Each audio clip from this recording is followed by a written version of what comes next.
Ang topic po natin is the love of God.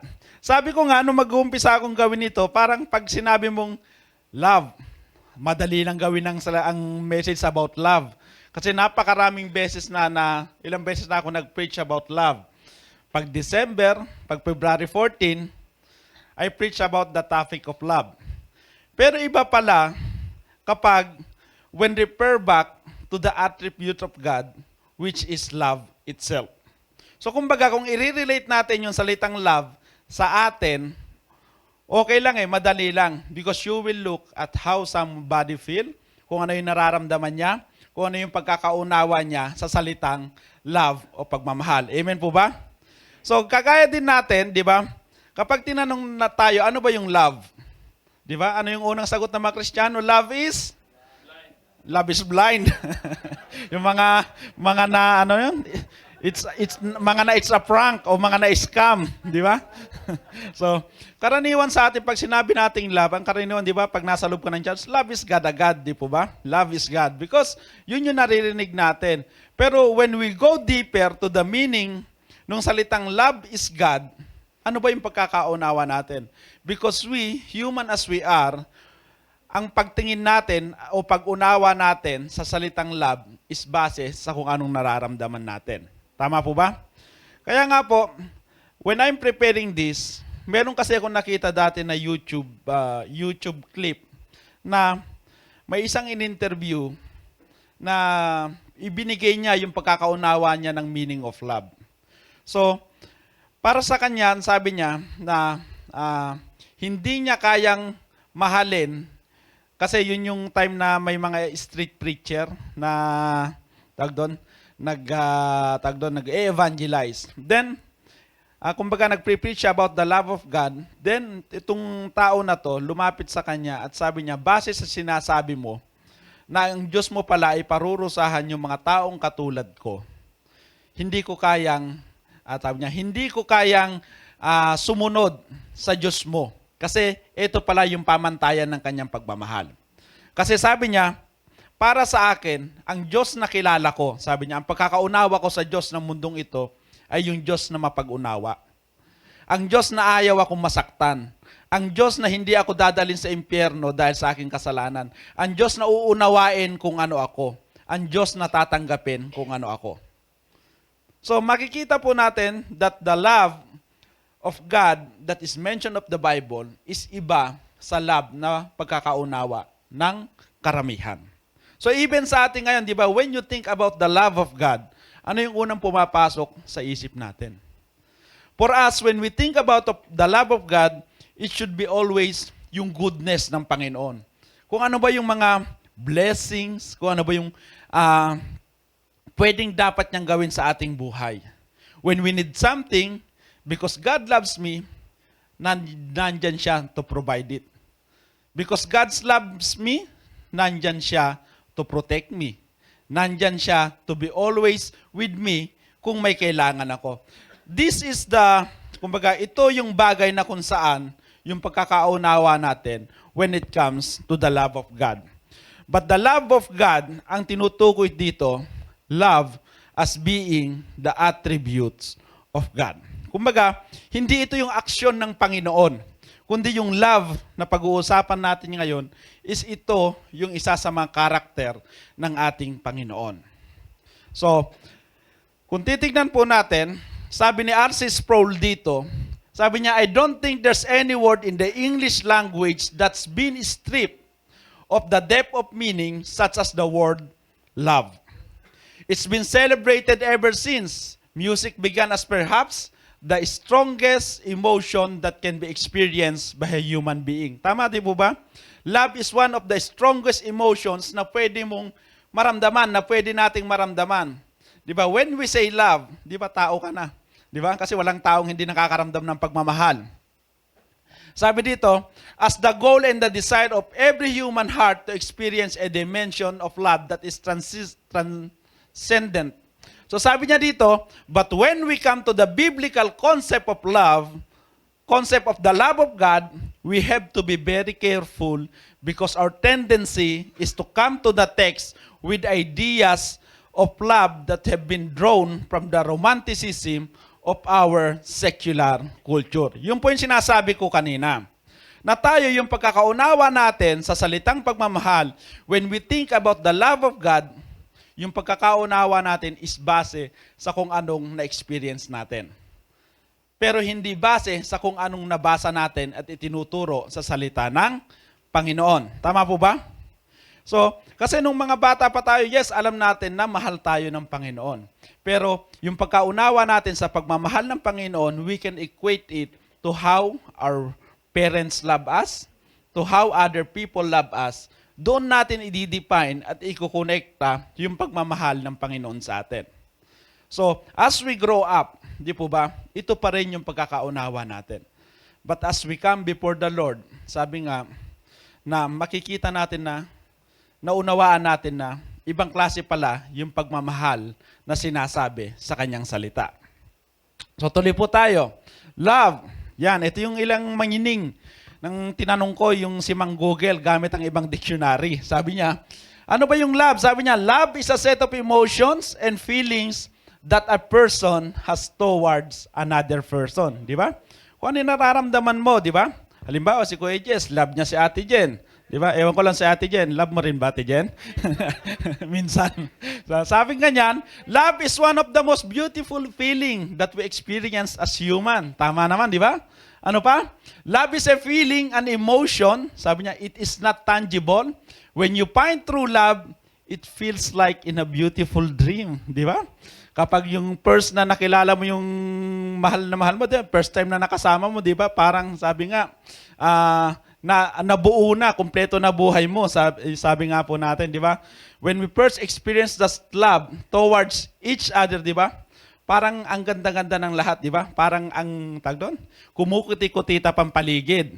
So ano pang sabi dito? According to the dictionary, love is an intense feeling of deep affection. So ano pang sabi dito? Love means care, closeness, protectiveness, attraction, affection, and trust. So medyo dumadami na yung explanations ng love. Ano pa ang sabi dito? Love is the most secure feeling. Di ba tama naman? Kapag alam mo na mahal ka ng isang tao, kapag alam mo na mahal ka ng isang tao, di ba, nandun yung kanma, ay, okay lang na magkamali ako. Okay lang na gawin ko to. Okay lang na kuminsan maging pasaway ako. Love naman niya ako. Hindi niya ako kayang itakwil. Mahal na mahal niya ako. Di po ba? We have that mentality. Tama naman. When you feel that you are loved, especially when you feel that you are deeply loved, di ba? Parang ang feeling mo, you have that, yung may lisensya ka na gawin yung mga bagay na gusto mo. Tama po ba? It's a reality. Even sa mga parents po ngayon, di po ba? Because of your love of your children, di ba? Ayaw nyo siyang nasasaktan, ayaw nyo siyang umiiyak, ayaw nyo nahihirapan. Kaya what we do our best to give them, ibigay sa kanila yung mga bagay na kung saan, kumbaga magiging komportable sila, magiging masaya sila, regardless of anything. So those are the type of love. Sabi nga, may iba-ibang dimensions ng love, but that is, in general, ito po yung nakikita natin. So mayroon din ako nakita na acronym ng love. Ang sabi niya, life's only valuable emotions. Di ba? Yun ang sabi niya sa love. Ang love daw is life's only valuable emotion. Kumbaga, pag meron kang pagmamahal, yung ibang emotions ng isang tao, baliwala na. Tama po ba yun? Kahit galit na galit ka, kapag naisip mong mahal mo pala siya, di ba? Kakalimutan mo naman ay galit mo, di po ba? Kahit nagtatampo ka siya, pero may kurot sa puso mo, ay, love ko pala siya, di ba? Kahit nakikipagmatigasan ka, kapag na-realize mo na mahal mo pala siya, then you will set aside that feeling. Di ba? At makikipag-ayos na po tayo. Then, ang sabi po dito, alam na po natin ito, na yung Greek love, merong 4 na words in Greek when it comes to love. So, agapeo, phileo, eros, at storge. But in the New Testament, sabi nga po, 3 words lang ang ginagamit in the New Testament. Wala po yung eros o yung erotic love o yung sensual love. Ito lang po yung 3 na to. Yan, tuloy po tayo. Mabilis po ba? Sakto lang. Sige po, may pupuntahan yata ako mamaya kaya nagmamadali tayo. Hindi po, introduction pa lang kasi. So, kaya ko lang natin. Sasabi dito, as defined in the dictionary, sabi nga, love is a set of emotions and feelings that a person has towards one another. So, sa mga nag-take ng hermeneutics, di ba? Naalala niyo po ito? Yung salitang love is a feeling. So just to give us an overview and example of that feelings, so sabi nga natin, yung pagmamahal na nararamdaman ng isang elementary student pa sa kanyang crush, anong tawag natin doon? Puppy love, di ba? Kasi bata pa sila. Puppy love pa yon. Kumbaga, hindi pa yon serious love. Yan. Kapag a man to his girlfriend na nag-propose na, di ba? We call it as romantic love because they get over it. They matured. So, iba rin yung klase ng pagmamahal kapag yung marriage ay umabot na ng more than 50 years. Di ba? Sabi nga nila, ang prescription lang ng marriage ngayon is up to 7 years lang. Kapag nakapalagpas ka na doon, praise God, yun yung probationary period. Sabi po ng mundo yun, ha? Sabi, kaya nga, sino ba yung mga bagong kasal? 7 years sa hindi 7 months. Yun po yung sabi nila. It means that, sabi nga, yung may study yata na ginawa doon na after this, kumbaga mas nato-tolerate na natin yung bawat isa. Kumbaga, hindi nilang basta love, kundi there is something, we go beyond that love na naiunawaan na natin na hindi pwedeng pagmamahal lang. Na ang pagmamahal pala ay may kasamang pangunawa, mahabang pasensya, di ba? Kung minsan pagtatakip ng tenga, di ba? Paglabas-labas ng bahay, iwanan mo muna. Mga tipong ganon. Tapos, ano ang sabi? A mother's to his child, iba rin yung klase ng pagmamahal na yon, di po ba? Sabi nga dito, di ba?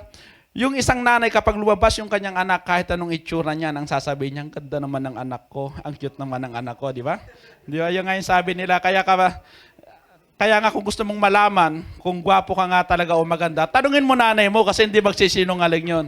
Kahit ano sabihin ng mundo, maganda pa rin tayo at pogi pa rin sa paningin ng mga magulang natin. Kapag iba yung sinabi, ampun ka lang, yun ang sigurado doon. So sabi dito, a man to his car, it's called a materialistic love. Kumbaga yung pagmamahal natin sa mga bagay na meron tayo, ito po ay iba ring klaseng pagmamahal. But all of this is in the, sabi nga, a set of emotions and feelings, what we call love. So ito yung pagmamahal base sa pag-unawa natin o base sa nararamdaman natin sa mundong ito. Tama po ba? At some point in this, alam ko, lahat tayo dumaan. Dito pa lang siguro wala. Di ba? Sa 50 years. Pero going strong. Sino ba yung pinakamatagal ng kasal dito? Si Ate Nora, ilang years na? Ha? Oh, kita mo na? 29 na, di ba? Isipin mo, umabot siya ng gano'n.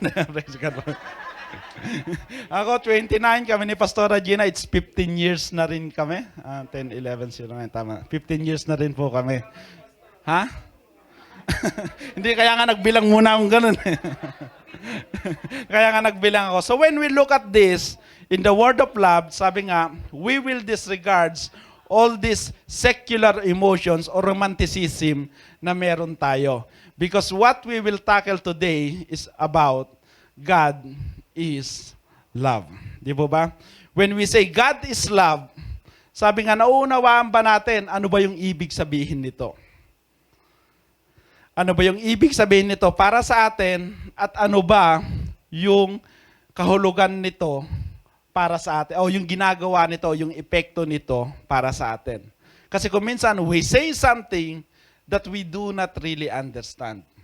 We say something, the worst part is hindi natin alam kung ano yung epekto nito sa atin at kung ano yung epekto nito sa sinasabihan natin. So sabi dito, our limited knowledge of God leads us to the limited understanding of His love towards us. Tama po ba? Kung hindi mo nakikilala, even na lang i-parallel natin in a word, kung hindi mo kilala yung asawa mo, kung hindi mo ganun kakilala yung partner mo, hindi mo rin mauunawaan yung mga ginagawa niya to understand if this is a part of Him showing His love or affections towards you. Di po ba? Pero kung nandun na yung openness, kung nandun na yung closeness, kung kilala na talaga natin ang bawat isa, everything that He's do, kumbaga ina-anchor na natin sa salitang love. Tama po ba? So this is the same thing with God, that our limited knowledge of God sometimes will lead us to the limited understanding of how He loves us. Kung ano yung klase ng pagmamahal na ipapakita natin, na pinapakita niya sa atin. Yan. So tayo nga po tayo. We will read from our verse for today in 1 John 4:7 to 10. 7 to 10 po pala yan. Sorry po, di ko na bago. So let us read. Ang sabi dito, Beloved, let us love one another, for love is of God, and everyone who loves is born of God and knows God. He who does not love does not know God, for God is love. In this, the love of God was manifested towards us, that God has sent His only begotten Son into the world that we might live through Him. In this is love, not that we love God, but that He loved us and sent His Son to be the propitiation for our sins. Sige po, samahan niyo po kasi sa maiksing panalangin before we proceed. Lord, hallelujah, thank you once again. Sa privilege na ito na muli tumayo sa harap ng mga kapatid, Lord God, to deliver the message that you have given unto us, Lord God. Lord, as we dwell on one of your attributes, as we dwell on the understanding of your love, Lord, give me the wisdom, Lord God, that comes from you alone, Lord God. Lord, yung preparation ko, Lord God, you can always override it, Lord God, and impart to me, Lord God, the words that you want me to share sa mga kapatira ngayon. Lord, I pray also that may they have this focus, that may have this open heart and mind, Lord God, to truly understand, Lord God. Sama-sama po kami, Lord God, na uunawain at pag-aaralan, Lord God, ang salitang ito na pinagkaloob mo po sa amin, Lord God. Lord, we believe and we know, Lord God, that you are indeed love, that you love us, Lord God. Kaya Lord, help us to understand more, Lord God, in regards sa pagmamahal mo po sa amin. Kaya Lord, as we proceed, I ask for your Holy Spirit, Lord God, that may you be always with us, Lord God. At patuloy po, Lord God, widen our understanding at i-convict mo ang puso ng bawat isa, Lord God. If there's something in their life, Lord God, that still hinders them to receive your message, Lord God, Lord, you alone has the power and the authority, Lord God, to remove this in our life. Lord, thank you so much. This is our prayer in Jesus' name. Amen. So in the book of 1 John, sabi nga po natin, si Apostle John, ito po sinasabi rin natin na siya ay ang Apostle of Love. Tama? Kasi siya nga yung sinasabi niya nga, mababasa natin na sa Bible na sinabi niya na nag-lean sa dibdib ng Panginoon, the one whom He loved, sabi niya. So siya po si Apostle John. And makikita po natin dito, in the book of 1 John, chapter 4, i-describe niya yung pagmamahal ng Panginoon.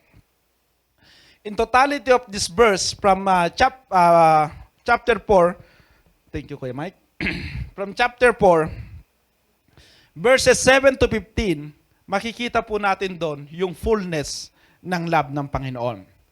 And kung isa-summarize natin in one verse, yung pagmamahal ng Panginoon, we can come up to this verse. Tama? Agree po ba tayo? Anong sabi dito? John 3:16. Sino pa po din nakapag-memorize dito? Sinong Christian na ang hindi pa memorize ang verse na to? Di ba? Lahat ng Kristiyano, kumbaga ito yung pinaka-popular na verse, di ba? Madaling gamitin, madaling i-share, at talaga makaka-relate tayo. Kasi ang sabi niya dito, for God so loved the world that He gave His only begotten Son, that whoever believes in Him should not perish, but have everlasting life. Kaya nga po, sa last part ng verse na binasa natin, ano yung purpose ng love na yon? Ipinadala niya yung kanyang bugtong na anak para maging propitiation for our sin. Yung salitang propitiation, ibig sabihin, ito po yung sapat na kabayaran sa ating kasalanan. Kumbaga, sinabing sapat, wala nang dapat idagdag pa. Kaya nga po, patuloy natin sinasabi na ang kaligtasan natin is by grace. Kumbaga, tapos na. It's already been paid. So, hindi na natin kailangan gawin yung ibang bagay pa, but as a Christian, ang sinasabi natin, when you are saved, it should result in good works. So ang salvation is not faith plus work, kundi ang salvation is by grace true faith in our Lord Jesus Christ. Then, the result of that is yung sinasabi po natin na good work. So, God is love. Tingnan lang po yung katabi ako kung minsan nananahimik na, hindi na pala nakikinig. Ayan. So, sabi dito, God is love. Kung mahal nyo po yung katabi nyo, lingon-lingonin nyo rin. No matter what we say about the love of God, no matter how we extol God's love and God's kindness and God's mercy, sabi niya yung mga tao, may mga katanungan pa rin na kailangang masagot. Sabi dito, people still have serious unanswered and very disturbing questions in their mind. So ibig sabihin, kahit gaano natin kaliwanag na i-explain o i-share yung pagmamahal ng Panginoon, may mga question pa rin sa utak o sa kaisipan ng mga tao. These are the people who do not know God. Kaya meron pa rin silang mga katanungan sa kanilang mga isipan. Even the people who knows already God sometimes comes out with these questions. So tignan po natin yung mga katanungan na yon. Kung tunay nga na ang Diyos ay pagmamahal, bakit napakarami pa rin taong nagdurusa? This is one of the most basic questions, di ba? Kung talagang ang Diyos ay sovereign sa mundong ito, kung totoong ang Diyos ay siyang may control ng lahat sa mundong ito, makikita natin bakit ang dami pa rin mga nagdurusa, di ba? Yung mga apektado ng giyera sa Palestine and Israel, dito sa Yemen, makikita nyo yung mga bata, di ba? Anong kinalaman nila doon? Sometimes we come to that question that how can a loving God that He says He is sovereign in this world causes as much suffering as this? Kung minsan mapapatanong tayo, ano pa ibang tanong? Bakit kailangan pa niyang pahirapan ng mga tao? Di ba? Kasi yun yung kwan natin bilang mga tao. Di ba? Kung mahal mo nga, hindi mo na siya pahihirapan. Kung mahal mo ang isang tao, ibibigay mo na yung kung ano yung mas madali. Di ba? But God, hindi po ganun si Lord. Kaya nga sabi natin, we have these wrong notions that when we think about the love of God, sa halip na tumingin tayo sa Biblia, tinitignan natin yung sitwasyon natin o kung ano yung pagkakaunawa natin sa salitang pagmamahal. Tama? So, kung ang Diyos ay pagmamahal, bakit may impyerno pa? Di ba? Ito yung isa sa mga tanong na kung talagang mahal tayo ng Diyos, bakit nag-prepare pa siya ng impyerno? Di ba? Naalala natin nung mga bata tayo, kung mahal ako ng nanay ko, bakit may lagi siya nakahandang pamalo? Di ba? Pag tinatawag niya tayo. Pero ngayon, hindi na pamalo nakahanda. Di ba? Ano nakahanda? Tablet, cellphone. Kung ano na yung gusto nila. Di ba? So ano pa? How can a loving God sends people to hell? Ito yung isang di maunawaan, di ba? Una, sabi niya, bakit may impyerno pa? Pangalawa, kung talagang mahal tayo ng Lord, if God really loves us, if God really loved the world, as He say in John 3:16, why should a loving God send me, a sinner, to hell? Tama? Ano pa sabi niya? Hindi lang i-send to hell, to suffer forever pa, di ba? Iba sana kung may 15 days, ganyan lang eh. Pero when you go to hell, it is forever. So ano pa yung ibang katanungan? How can a loving God does not accept who I am? Di ba? Kasi our notions pa rin, babalik pa rin tayo sa pagkakaunawa na simple notions of the word love. Na sabi nga natin, kung mahal mo ako, tatanggapin mo kung sino ako, di ba? Kung ano yung nakaraan ko. Di ba? Ano yung paano yung sabi na yung isang nanligaw, sabi niya, paano mo ako natanggap, di ba? Paano mo natanggap ako na may nakaraan, sabi niya nung yung babae. Paano mo ako natanggap bilang ako na may nakaraan? Sabi niya, sabi ng lalaki, tandaan mo, natanggap kita kahit meron kang nakaraan dahil ako isang taong wala namang kinabukasan. Kaya partner lang. Sabi niya, joke lang po yun. How can a loving God created me like this? So unang tanong natin, sabi niya, bakit hindi na lang niya ako tanggapin kung sino ako? Pangalawang tanong, sorry po, wala yung God. Create mo kung ganito, ibabalik mo rin, bakit hindi mo ako matanggap? So ano pa yung sabi doon? How can a loving God despite my obedience and service to Him, allow me to suffer. Ito po yung kuminsan sa mga servants ni Lord. Lord, I am faithfully serving you. Lord, I am obedient sa mga salita mo. Bakit yung ikukumpara ko yung sarili ko sa kanila? Di ba? Ba't parang pinahihirapan mo naman ako? Hindi ba pwedeng sila na lang? Sila naman, Lord. Kasi nagsiserve na nga ako, pinahihirapan mo pa ako. Love mo ba talaga ako? These are the questions in reality na pwede nating matanong sa buhay natin. Being a true believer, being a not yet believer, but kung minsan, when we think about the love of God, ito yung mga tanong na kung minsan naririnig natin sa mga tao sa labas, sa mga tao na pwede nating ma-sharean, sa mga tao na napakinggan natin when they ask about the love of God. Which is, sabi nga kung susuriin natin, totoo naman, di po ba? Totoo naman.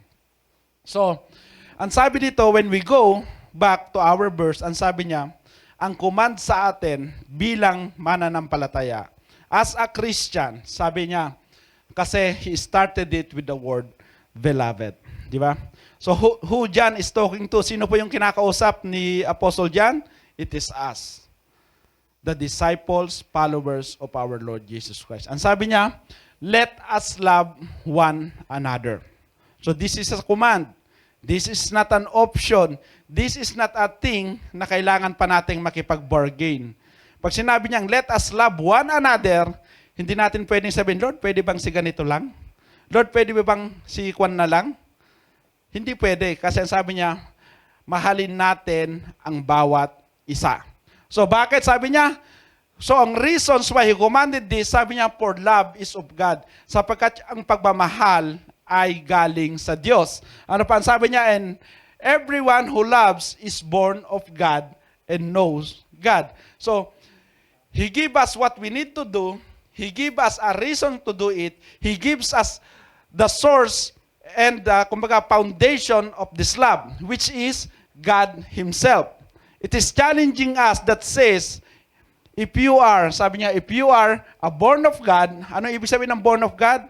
Then we are this one, the one whom God's redeemed. We are the one whom God changed. Tayo yung sinasabi natin, we are the one who has been born again by the Spirit of the Lord. Sabi doon, when you are born of God and knows God, kaya nga po, imposible sa isang tao, sa isang Kristiyano, na na-born again, na hindi niya kilala si Lord. So, ibig sabihin, kapag hindi mo kilala si Lord, at sinasabi mong born again ka, hindi ka pa talaga born again. Because for you to know God, you must be first born again. Kumbaga, ito nga yung, kung hindi ka pa born again, yung pagkakakilala natin kay Lord is limited lang. It's limited to what He gives to us. To what you ask to Him, kumbaga yung panay blessings lang. God as a giver. Tama po ba? So sabi dito, he who does not love does not know God, for God is love. So una, sinabi niya, kung born again ka na, dapat kilala mo si Lord. At sinabi niya pa uli, kung hindi ka nagmamahal, sabi niya, kung hindi mo kilala, sabi dito, kung hindi ka nagmamahal, who does not love, does not know God, for God is love. So kung hindi natin alam, mahalin yung mga kapatiran natin, ibig sabihin, hindi rin natin kilala pa ang Panginoon. Sabi niya, because God is love. Sabi doon, in this is love. So ito yung pagmamahal. Kumbaga, yung sinabi nga po natin, in-illustrate niya yung pagmamahal ng Panginoon. Not that we love God, but that He loved us and sent His Son to be the propitiation to our sin. So kung titignan natin, with this verse, it gives us how to love, why to love, who to pattern our love. Tama po ba? Who is the foundation of that love? Andito na po lahat sa verse na yon. So if we will truly study this, part of the scripture, we will understand already the depth of the love of God. Yan. The love of God is of God. So, ibig sabihin, malinaw pong sinabi sa verse natin, ang pagmamahal ng Panginoon ay galing sa Diyos mismo. So hindi natin pwedeng sabihin that this is the love of God, but yung love na yon is yung pangunawa natin base sa pagmamahal na sinasabi ng mundong ito. The love that we need to share, the love that we need to experience is the kind of love that God has given to us. Not the kind of love that the world has taught us. Magkaiba po yon. Kaya nga po, umpisa pa lang, we have already established that in order for us to understand the love of God, we must take it from the Scripture. Hindi po sa secular teachings. Kasi pag nag-secular teachings tayo, it will give you a lot. Kung minsan, hindi mo na rin maunawaan kung ano ba yung pagmamahal ng Panginoon. Yan. So, it is a natural love out of human flesh. It is a divine gift. Its origin is God Himself. So pag sinabi nating love, it is agapeo love. O ibig sabihin, sabi nga ng iba, unconditional. A Christian love, a love that comes from God Himself. Sabi dito, it is a love that comes from God, belongs to God. The foundation is God, and it is the only source of true love. Tama po ba? Agree po ba tayo? Na tayo, naghahanap tayo ng true love, di ba? Natagpuan po ba natin yung true love na natin? Bukod kay Lord? Kumukunti yung nag-i-amen, ha? Yung taong napagtsatsagaan tayo, true love na po yun. So, kasi alam niya na si Lord mismo ay nagtyaga sa kanya, kaya pinagtsatsagaan niya na rin tayo. Pero with love yung pagtsatsaga, yung patience na yon. So the love of God. So sabi dito, this is the greatest illustration of the love of God towards us is looking back at the cross. Tama po ba? Kasi isipin natin, di ba?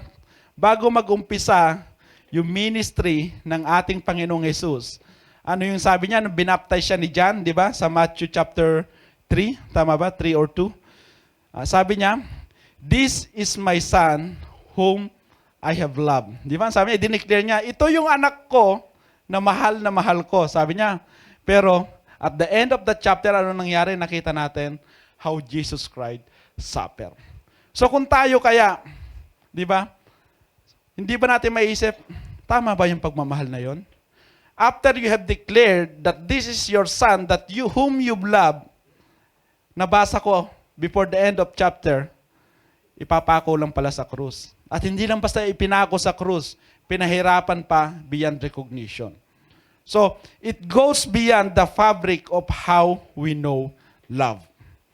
And it challenges our perception of how to love the people whom we think we should love.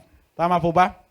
Kasi ang Diyos, sabi niya, mahal ko tong anak ko na to, pero in the end, namatay siya doon sa krus ng Kalbaryo. Hindi lang simpleng kamatayan, kundi there is suffering. He is marred beyond recognition.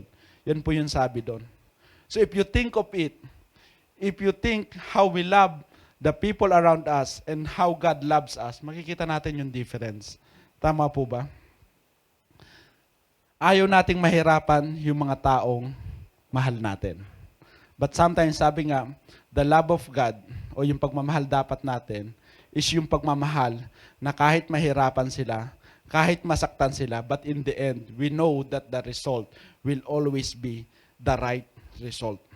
Tama po ba? So, ano pa ang sabi dito? Great is that love, great is the power behind that love, that while we are yet sinner, Jesus Christ died for us. Tama po ba? Hindi lang siya namatay sa mga mabubuting tao, hindi niya ibinigay yung kanyang buhay para sa mabuting tao, kundi para sa lahat. Despite of our sins, despite of our transgression, still Jesus Christ decided to give up His life on that cross for us. Yun po yung tipo ng pagmamahal. But sometimes for us, kapag nasaktan tayo, kapag na-offend tayo, kapag hindi na ibigay yung gusto natin, di ba? We question the love na ibinibigay na po sa atin. So the love of God, when we look at it, when we compare it to the love that we know, is beyond comparison. Tama po ba? It is beyond something that we can comprehend. Hindi natin lubos na maunawaan yung pagmamahal ng Panginoon kung ibabase lamang natin ito sa pagmamahal base sa pagkakaalam natin sa mundong ito. So tuloy po tayo. The love of God for many is not seen on the cross, but by the possessions that we have apart from the cross of Christ. It is seen in the blessings, not on the one who blesses. In the material and natural, not on the eternal. Tama po ba? Ang sukatan natin ng pagmamahal kung minsan ay base sa kung anong natatanggap natin. Ang sukatan kung paano tayo minahal ng Panginoon ay base sa kung gaano ng blessings ang ibinigay niya sa atin. Di ba? Ang sukatan ng pagmamahal ng Panginoon sa buhay natin ay kung minsan kung paano niya tayo pinagpapala sa mundong ito. Kaya nga po ang sabi diyan, we focus so much on the natural and on the material that we forget about the eternal promise that results in the love of God. The very purpose of the love of God, the very purpose why God gave His begotten Son for us as a propitiation for our sin is for us to have that eternal life. But for us now, our culture tell us, if God really loves you, He should bless you here. Tama? He should bless you with material things. He should bless you by what you need. So, these are the deception of the devil that will, para i-cover niya at hindi natin makita the true purpose of the love of God is for us to be with Him in eternity in heaven. So, kumbaga, the material versus the eternal, we want something that we feel now other than what we feel later on. Di ba? Mas gusto natin yung makapagpapasaya sa atin ngayon sa sitwasyon natin kaysa sa makakapag-glorify kay Lord at kung saan ito yung eternity. Di ba? We will forever with Him in heaven. Ano po yung sabi dito? God promises that if we seek Him first, all these things shall be added unto us. Matthew 6:33, tama? But sadly, the reality of our world right now teaches that add first all these things, then seek Him. Tama po ba? Ito yung tinuturo sa atin ng mundo. In order for you to experience the love of God, kung totoo yung pagmamahal ng Panginoon, dapat ma-experience mo muna itong mga to. Kung talagang mahal ka ni Lord, bakit ganyan yung sitwasyon mo? Di ba? Because we measure the love of God by the successes that we have. Sometimes some people measures the love of God based on the material possessions that they have. But we as Christians, sabi nga, when we truly believe on the love of God, we look at the eternal, not on the material. We do not look at the temporal, but rather we hold on to that eternal promise which is there to be with Him in heaven. Yan. Everyone who loves is born of God. It does not mean that every human being who experiences human natural love is born of God. Yun po yung sinasabi natin.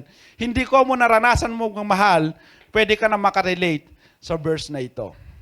But ang tinutukoy nga po natin, sabi ko nga po sa umpisa, ang tunay na pagmamahal ay mararanasan mo once you have been born again and transformed by the Holy Spirit.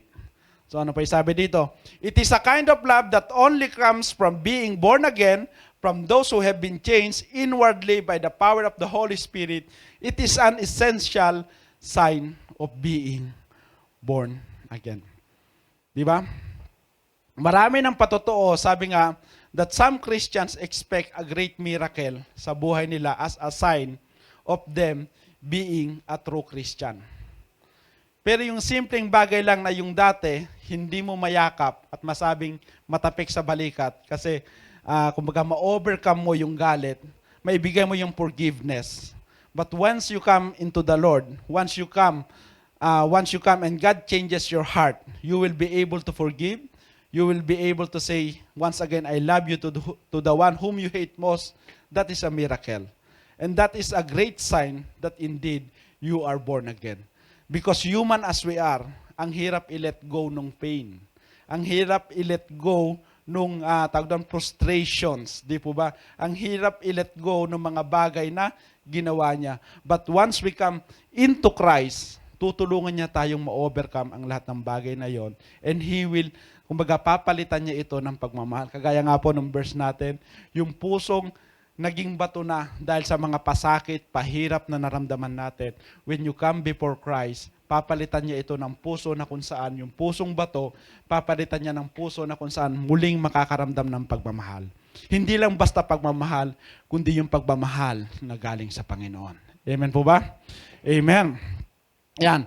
Ito yung mga example natin sa hermeneutics, di po ba? Sino nakakaalala na nung kinausap ng ating Panginoon si John, sabi nga, when we are a Christian, we think of it as a normal conversation na inirelate natin nung 3 times na dininay ni Peter ang ating Panginoon before the crucifixion. So kung titignan natin in the English word, yung conversation ng Panginoon at ni Peter, when we look at the word love, di ba? Makikita natin na there's nothing here. Sasabihin natin na it's just a normal conversation.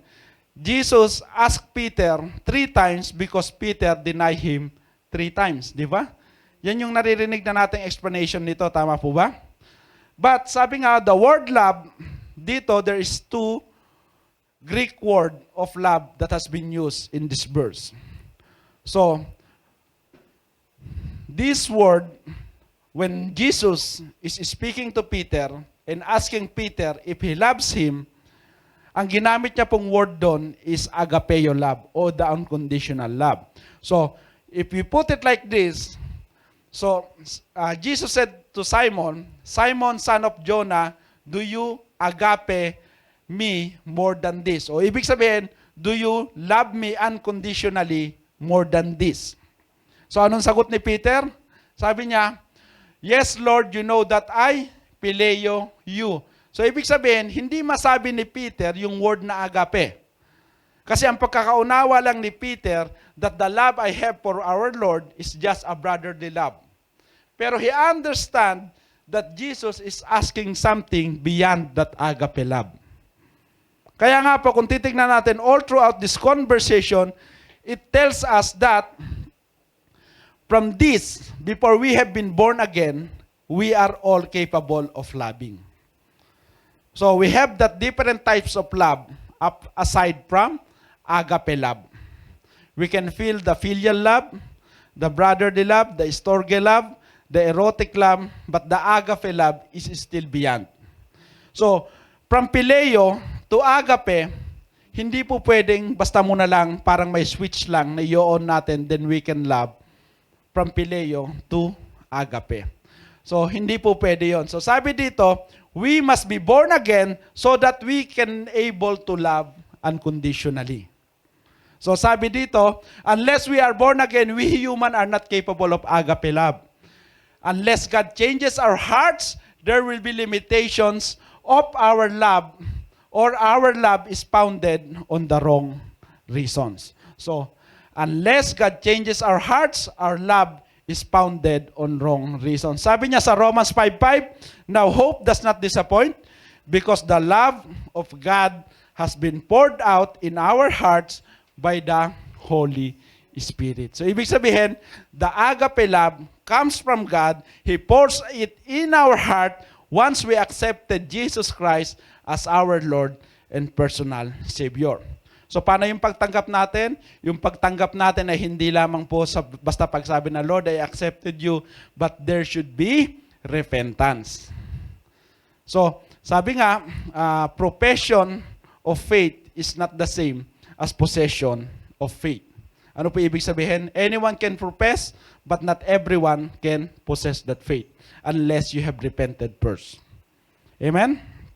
Ayan. Everyone who loves is born of God and knows God. So yung salitang knows, yung salitang knows o kilala si Lord, ang ibig sabihin nito ay, in Greek, it is ginosko. Ano yung ibig sabihin ng ginosko? Yung nagulat, di ba? Ginosko, ang mahal naman. O yung hindi tinignan yung message, ginosko, di ba? Ginosko, ano ibig sabihin ng ginosko? It is knowledge by experience. So iba po yung alam mo lang kaysa sa naranasan mo. So iba yung alam mo kung ano yung ibig sabihin ng salitang pagmamahal kaysa sa naranasan mo yung pagmamahal. Tama? Iba yung sinasabi lang na mahal mo siya at iba rin yung ipinaparamdam mo na mahal mo siya. So kung tayo papipiliin, ano yung gusto natin? Yung sinasabi lang o yung pinaparamdam? Both daw, yan. Sige, mga babae na nagsalita, kaya ako na tayong na mag-complain. Yeah. They want the vote, di ba? Alam mo na, Kuya Francis, hindi lang basta sinasabi, kailangan pinaparamdam din. So the love of God is something that we know by experience. Ibig sabihin, galing talaga sa puso po natin. So, when we really experience God, it will show by how we love others. Tama? When you experience God, it will show by how we love others. Amen. So maraming testimony na ako narinig na ganyan, di ba? Na dati, hindi mo siya maparamdaman ng pagmamahal, pero ngayon, parang napakadali na. Kahit ulit-ulitin pa niya yung nagagawa niya sa'yo.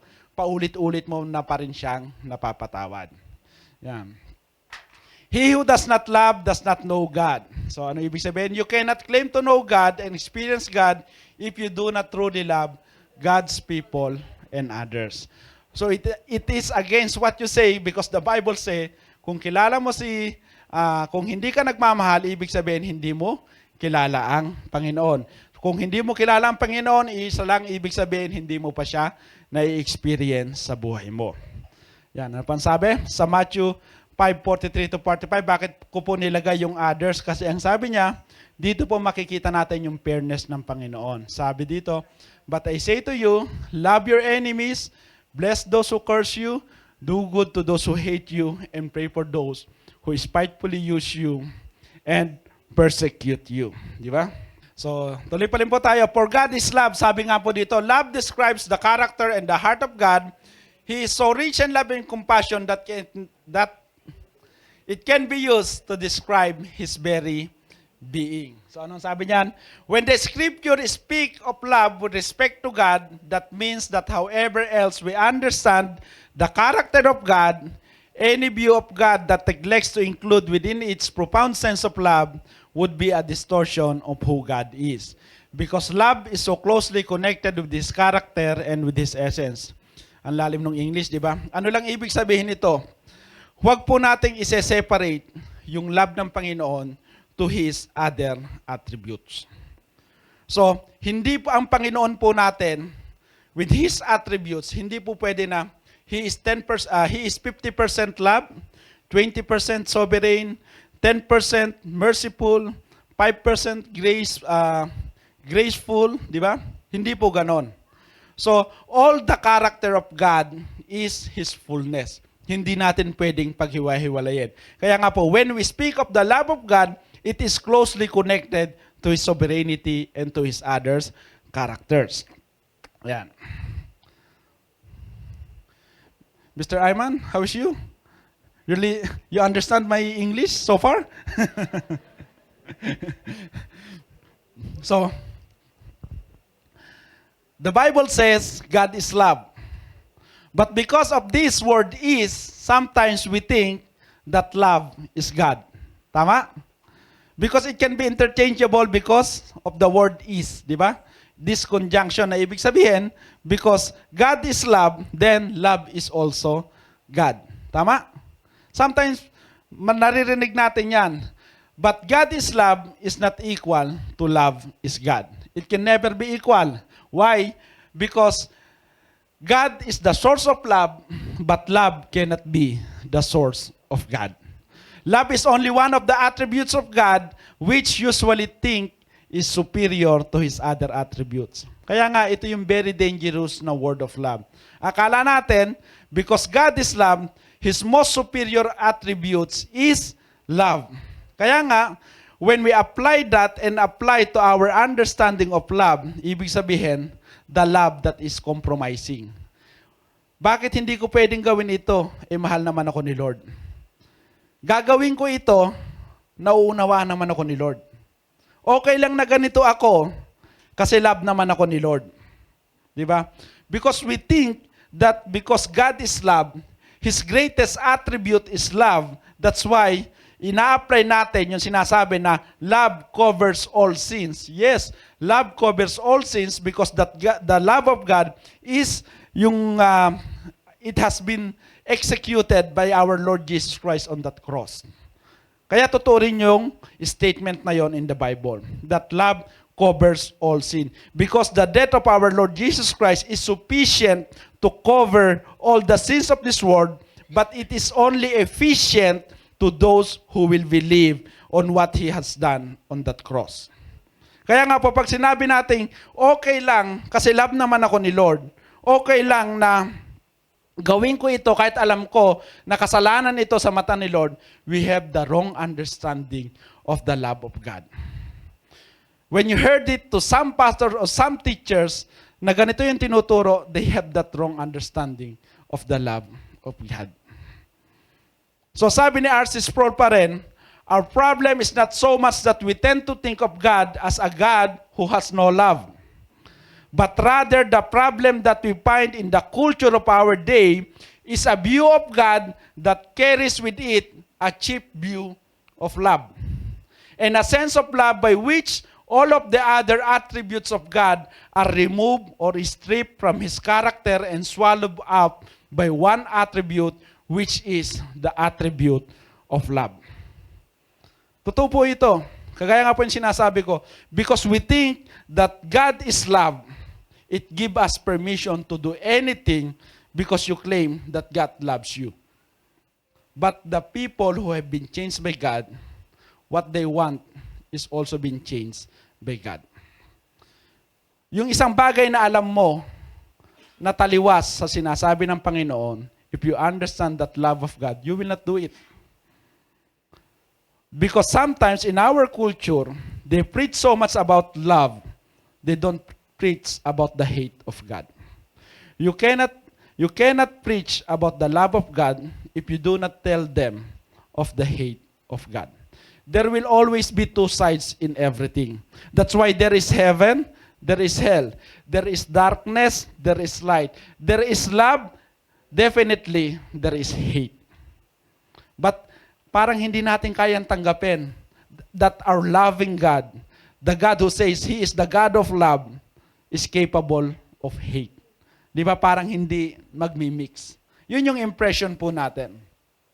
So sabi dito, for God is love, when we say God is love, we are not saying everything about God. Hindi po ito yung kabuuan ng Panginoon. Sabi nga natin, yung love na attribute ng Panginoon ay hindi lang po iyon. Hindi lang yun siya. Marami pa pong attribute ang Panginoon. Love is an essential aspect of His character and supports every aspect of His nature. Kumbaga, sinusuportahan ng pagmamahal ng Panginoon yung kanyang other character. Sabi doon, it does not eliminate His holiness, His righteousness, or His perfect justice. Instead, we know the holiness of God. Sabi, holiness of God is loving, and the righteousness of God is loving, and the justice of God is loving. Everything God does is an expression of His love. Kaya nga po, when God judges the people of Israel, when God judges the people, it is out of His love. Because He is righteous, because He is just. Kaya nga hindi natin pwedeng laging ang card po natin, God loves me. Because if you understand that God loves you, you must also understand that that loving God, He will judge you righteously. That loving God is a holy God, but that holiness requires you to be holy and set apart from the world also. So hindi lang basta love of God, hindi lang basta God loves me. Tama po ba? Lakasan nyo nga po kasi pa. So, ito pa yung isang nabasa ko na sabi ko nga, nung inaaral ko na sabi ko, hindi talaga ganun kadali i-message when it comes to the love of God. Kasi talagang sabi nga, parang kulang ba yung isang session to discuss about the love of God? Kasi talagang napakalawak po niya. Sabi dito, God's love is unlimited in extent. God's love is also limited in degree. Amen? Paliwanag po muna natin bago mag-amen. God's love is unlimited in extent. So kung titignan po natin, ito yung mundo, di ba? This is the world. The world merong unbeliever at merong unbeliever. When God says His love is unlimited, when the Bible says God's love is unlimited in extent, ano yung ibig sabihin? The unlimited love of God is manifested in these four things that both the believers and unbelievers receive. So may mga bagay na yung unbeliever and believer itself will receive because of the unlimited extent of God's love. Ano yung apat na bagay na yon? The common grace, di ba? The grace of God is shared to all, hindi lamang po para sa mga believer. It's for all. It's His compassion, His care for each other. Ano yung sabi niya, di ba? Pinapaulan niya sa mabuti at masama, di ba? Yung araw na kanya nilikha, sino ang nagbe-benefit? Ang mabuti at masama, di po ba? So that is His compassion. That is His grace. Ano pa? Warnings. Yung mga warning na sinasabi niya that we should repent. Hindi lamang po iyon para sa mga naniniwala, kundi para sa lahat. When God, kagaya po nung time ni Noah, di ba? Nung winarningan niya si Noah na magkakaroon ng, tawag doon, ng great flood, imposible naman na hindi rin sinabi ito ni Noah sa mga taong nasa paligid niya kasi yung mga taong nasa paligid niya ay pamilya niya rin. So the warning is the same. It's the same warning that Jonah preached to the Assyrian Empire. That's why they repent. Isipin po natin ha.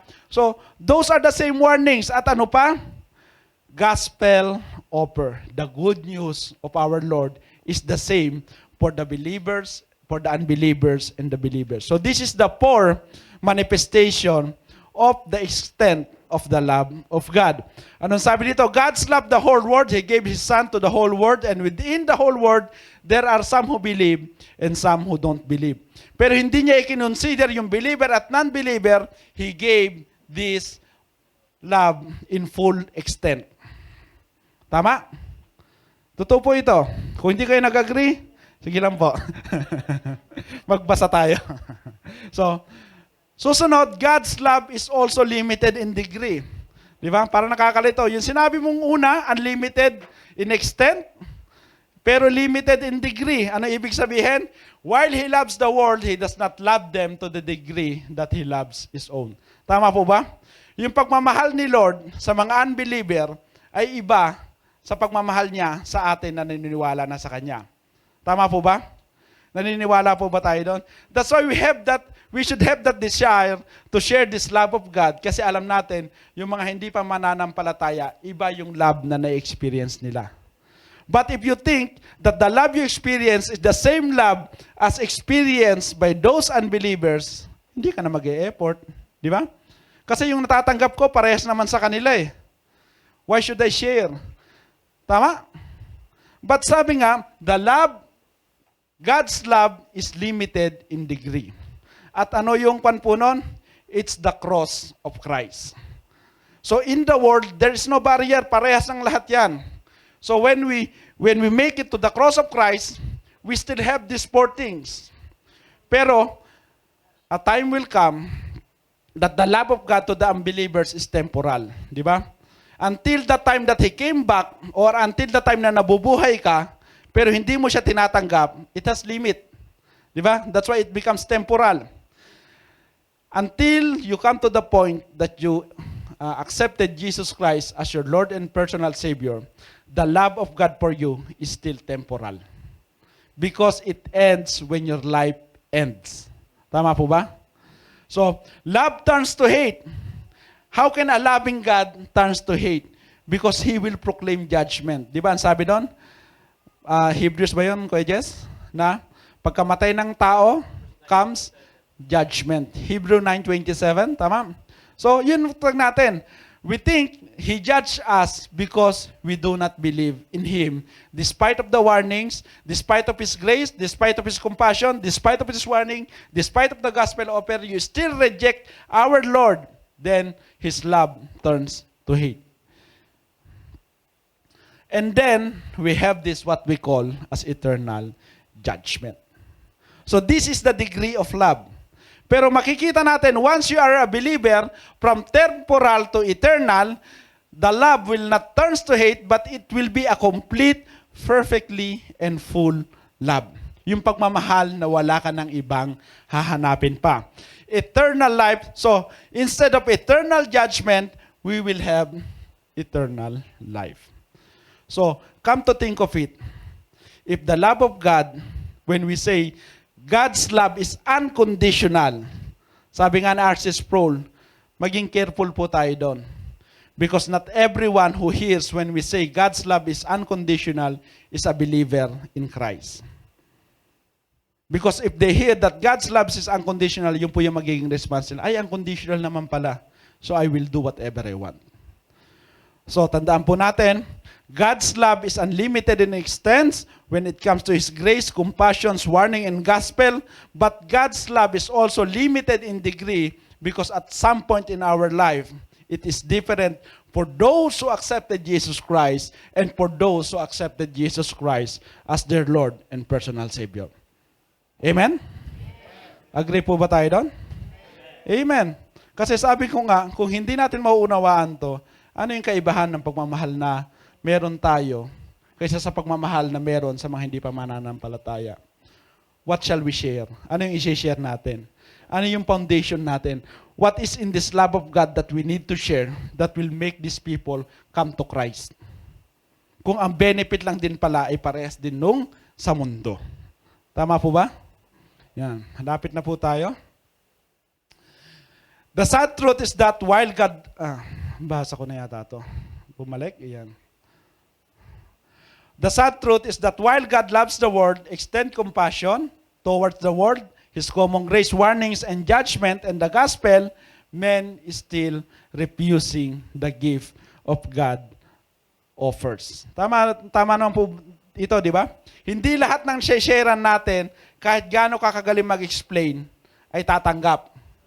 Hindi rin lahat ng tumanggap ay totoong tumanggap. Di ba? Paano natin malalaman yon? It's by God's grace lang talaga.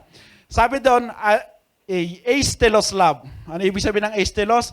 A love that surpasses human knowledge and a reason, experience, and can be known only to those who experience it because they are the beloved of God. Pag sinabi po nating astelos, ito po yung sa John 3:1, sabi niya, I have loved them to the end. Astelos po yun. Ibig sabihin, complete, perfectly, fully. Yan.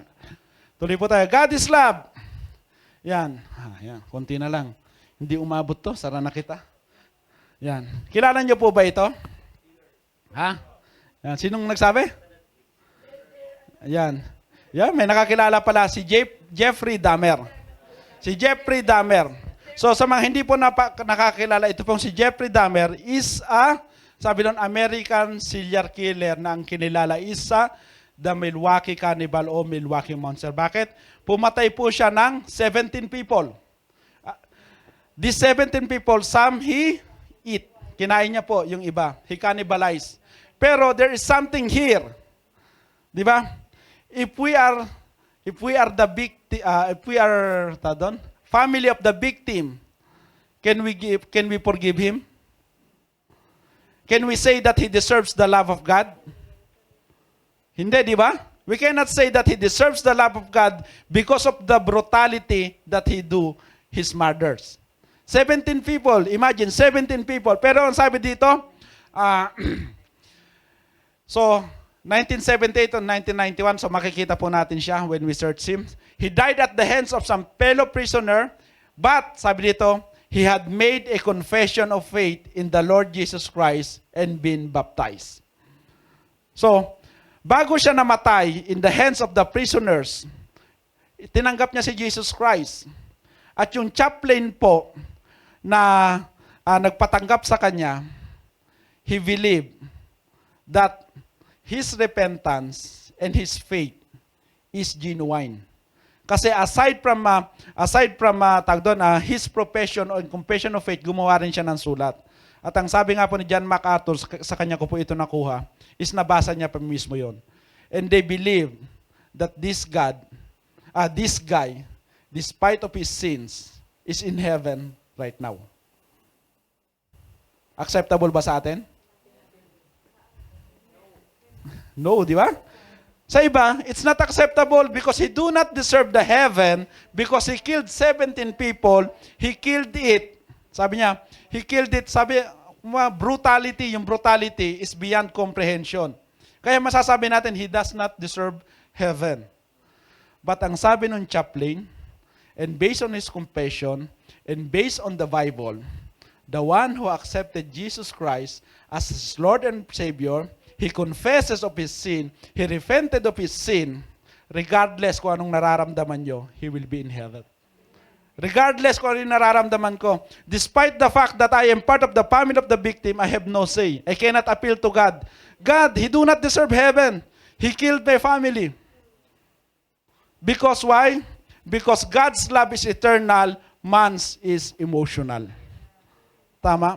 We cannot say he deserved heaven because it's still the love that we understand is the emotional type of love.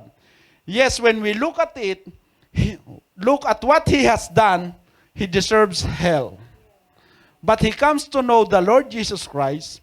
He repented. He confessed. He has been baptized. So there's no reason for us, even, sabi nga, to appeal to God, to say to Him, Lord, He does not deserve heaven. Kasi there is only one. Sabi nga, the scriptures is the only thing that matters at this point. The Bible says he will be saved when he do this, then he is saved. We forget about the 17, we forget about the other things, but we look at this point when we accepted Jesus Christ as his Lord and personal Savior. Toss out your emotions, but the love, sabi nga, kung kilala mo si Lord, you will have that love. Hindi mo masasabi na no, but you will rejoice because one sinner repented and you should rejoice. Sabi nga, isang sinner ang magrepent, 1,000 of angels will rejoice. So some of us will say, unfair si Lord, but the one who knows the Lord will rejoice because a sinner repented. Amen? So, itong istorya na to, then let's go back to this. Kilala niyo po ito? Ay, hindi mo pala kamukha. Akala kamukha. Sino po ito? Si Joy Tanchi Mendoza. So, ano yung istorya ni Joy Tanchi Mendoza? The daughter of CCF Senior Pastor Peter Tanchi, raped by 7 men at age 15. So, di ba? Pastor's daughter, definitely he knows God. She deserved heaven. Tama po ba? He's a good person, we can assume, because he's a pastor daughter. Pero na nangyari sa kanya, kabaliktaran nung kay Jeffrey Dahmer. Despite of his goodness, despite of his family serving God, ano nangyari? He was raped, hindi lang ng isa, but 7 men. Nung binabasa ko nga yung istorya, nung sabi, pagkatapos nung isa, sasabihin sa kanya, maligo ka, balik ka uli dito, then another one. Pagkatapos ng isa, maligo ka uli, balik ka dito, another one. You see that brutality? So, did he question God at that time? At that point, sabi niya, may napatanong siya. But in the end, ito yung sabi niya, God's love brought me to the valley. His love also gave me the capacity to forgive and the boldness to declare what He has done. I want to borrow once more the words of Joseph in Genesis 50:20, sabi niya, where he said, you intended to harm me, God intended it for all good. So makita po natin, this person who grow up in the family of God, serves God, loves God, do something for God, pero na-experience niya yung ganito, raped by 7 men at her very young age. But she is able to forgive. Why? Because she understand the love of God. Kaya nga po sabi dito, God's love is selfless. Man's is selfish. That's why we need to understand the God of love in our life. That's why we need to understand that if you truly know God, if you truly have that relationship from God, what that it says to us, we should love as God loves us. Sabi nga niya, as I have loved you. Not as what you think I should love you. Ang sabi ng Panginoon, we as Christians are asked, are told, are commanded by our Lord to love as He has loved us. Amen?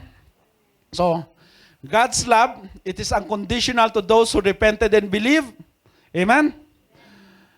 But to the unbelievers, it is a call to repentance and to believe on the work of Jesus on that cross. Tama? So, when we say God's love is unconditional, let us be very careful. If you are a believer, God's love is unconditional. Bakit? Because God now is not looking at what you are doing, but look at what Jesus has done. It's not based on your righteousness, but the righteousness of our Lord Jesus Christ. It is based on the work of Christ, not based on your works. Pwede pa ba tayo magkasala while we are Christian? Yes, we are still committing sin. And the reminder for us, if you commit sin, 1 John 1:9 hanggang 2:1, He is faithful and just to forgive us. Ang sinasabi, what the Bible is telling us, Christians can still commit sin, but they should not and cannot continue sinning and living in sin. Magkaiba po yon. Committing sin and living in sin is different. A Christian who say, he is a Christian but is still living in sin, sorry, hindi pa po siya Kristiyano. Hindi ko po sinasabi yun, di judgmental, but is scriptural. Masakit man, but that is the truth. So to the unbelievers, you should accept the gospel offer. You should heed that warning. Amen? So, God is love. It is, sabi diyan, majestic, divine, transcendent, pure, holy, without blemish, eternal, sovereign, immutable, just, righteous, full of grace, and merciful. So, kagaya ng sinabi natin kanina, the love of God is not separate. The love of God is together with His all other attributes. Hindi po natin siya pwedeng pira-pirasuhin o i-separate. So, conclusion. Yan, patapos na. Pahaba na naman. When we speak or shares God's love, we must make sure that this is indeed the love that is found in the Scriptures. The love that we ourselves are experience, the love that transforms, the love that is sacrificial, the love that is selfless, the love that gives, the love that glorifies God. Amen?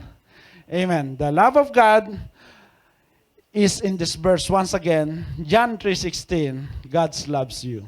God loves us. God loves everyone, but it is efficient to those whosoever believes in Him. Amen? Amen. So sige po, to God be the glory. Sige po, tumayo po tayo. Amen, Lord. Hallelujah. Hallelujah. Lord, we thank you, Lord, for this time, for this moment, that indeed, your message about your love, my prayer, will truly reflect in the life of each and every one of us, Lord God. Indeed, Lord, we have very shallow understanding of love. We have a very natural understanding of love. Kaya, Lord, as we say that we are a Christian, as we say that we have transformed by you, as we say that we have accepted you as our Lord and personal Savior, Lord, you say in your words that if we have born again and knows you, we should know how to love. And Lord, teach us to love a love like you do, Lord God. Yung pagmamahal na katulad na pinaranas mo sa amin, Lord God, ang patuloy na makita sa mga buhay po namin, Lord God. Lord, kung may mga galit, kung may mga unforgiveness, kung may mga frustrations, kung may mga questions pa kami sa buhay po namin, Lord God, point us to that cross, Lord God. Point us to that cross of Christ where your love is truly been illustrated in the life of our Lord Jesus Christ. Kaya Lord, patuloy po na ang pagmamahal mo, ang patuloy na mamayani sa bahay panambahang ito, Lord God. The love that is sovereign, the love that is holy, the love that is righteous, the love that is forgiving, the love that is eternal, the love that will sustain us, the love that is indeed the foundation of our life. Lord, thank you so much for this day, and we give you back all the praises, glory, adoration, in Jesus' name. Amen.